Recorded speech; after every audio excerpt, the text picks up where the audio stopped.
This is video 15 about the book of Ruth, and it is the story of Elimelech and his family, his wife Naomi, their two sons. They left Israel. They went to the land of Moab because there was a great famine in Israel. And the famine can be two things. The famine can be a lack of food, and it also can be a lack of spiritual guidance. Now, we remember that Elimelech was the foremost authority of all of the Torah in the land. He lived in Bethlehem, and he was very rich. He could have gotten very tired of people coming to him and begging for money, coming to him and saying, "Could you help me? Could you provide food for me?" He had lots of land. He had money to provide, and he had words of wisdom from God, and he knew the Torah. And so they could be coming to him and saying, "Help us out in this situation. Help us make a decision." Anyway, he got tired of it. He went to Moab. Down there, his two sons married. Both of them married. One of them married Ruth. The other one married Orpah. Both sons died without having children. So Ruth came back with Naomi to the land of Israel. They came back to Bethlehem. And so now we're in chapter 4. Naomi is trying to make sure that Ruth has a husband to take care of her. And they have decided, or she has decided, that Boaz is going to be her husband, going to be the husband of Ruth. Now, Boaz is about 80 years old. He's an old man. He's very rich, very smart in the Torah. Some say he is the head of the Sanhedrin. We're not told that here. And then he has lots of money. He has lots of workers. Last time we talked about how that Ruth went to the threshing floor, spent the night there. He says, "We're going to settle this thing tomorrow. We're going to find out if the near kinsman redeemer is going to take the land or not." And so this is where we pick up in chapter 4. Meanwhile, this is the next day after the threshing floor incident. Meanwhile, Boaz went up to the town gate and sat there. So he goes up to Bethlehem, and he sits down at the town gate. Now, this is very normal. This is where all the legal transactions of all land buying is from. You can go all the way back to Abraham, and when he bought the cave of Machpelah. When Sarah died, he went to the closest town there, and bought and actually paid for the cave of Machpelah, so that he could bury his wife there at the town gates where you do the business. So Boaz goes there, went up to the town gate and sat there. As he's sitting there, along comes the man that he thinks is the near kinsman redeemer.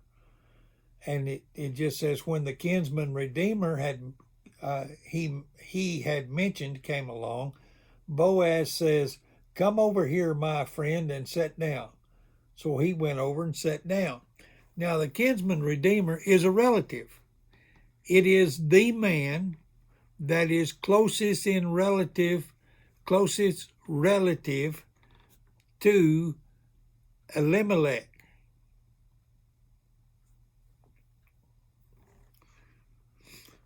And so, and to the two boys that died. Okay?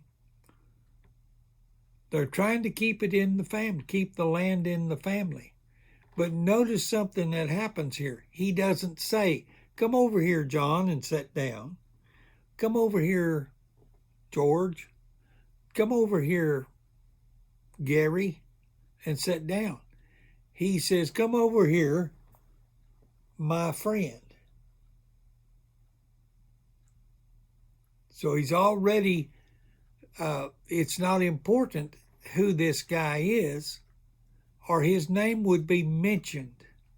Now, some say he was Tov, and Tov, T-O-V, was a brother of Elimelech. That would make him quite a bit older than Boaz, because Boaz is a nephew of Elimelech. So we've got this guy, we don't know who he is. But anyway, he's a kinsman redeemer. And he says, come over here, my friend, and sit down. Got something to talk over with you.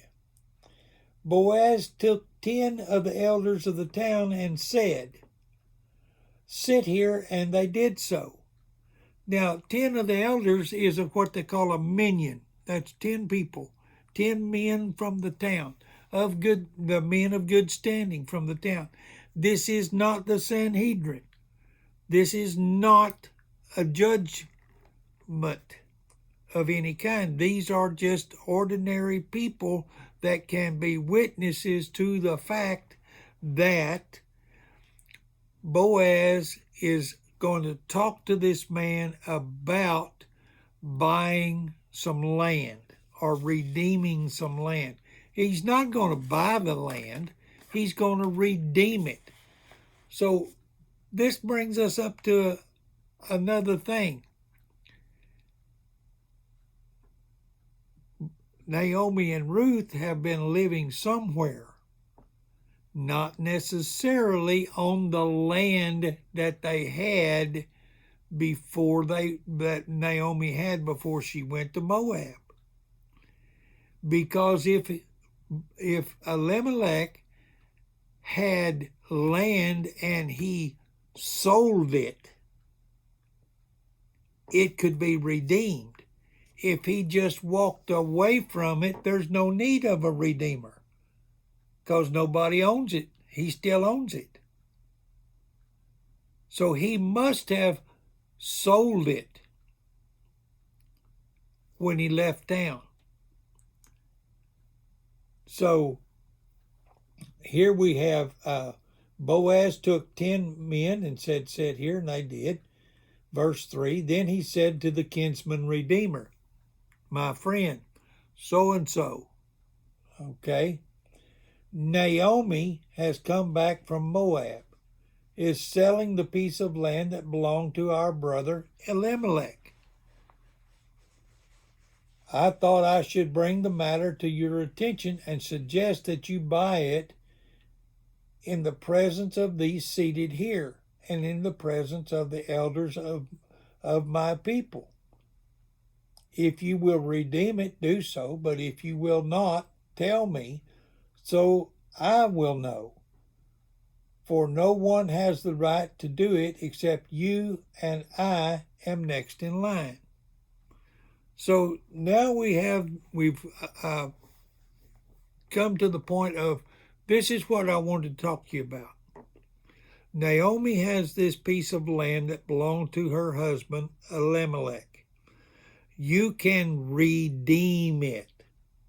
You can bring it back into the family. You can, whether the other man has it rented or whether he has bought it already. It appears that he has bought it because he says that Naomi is going to sell it,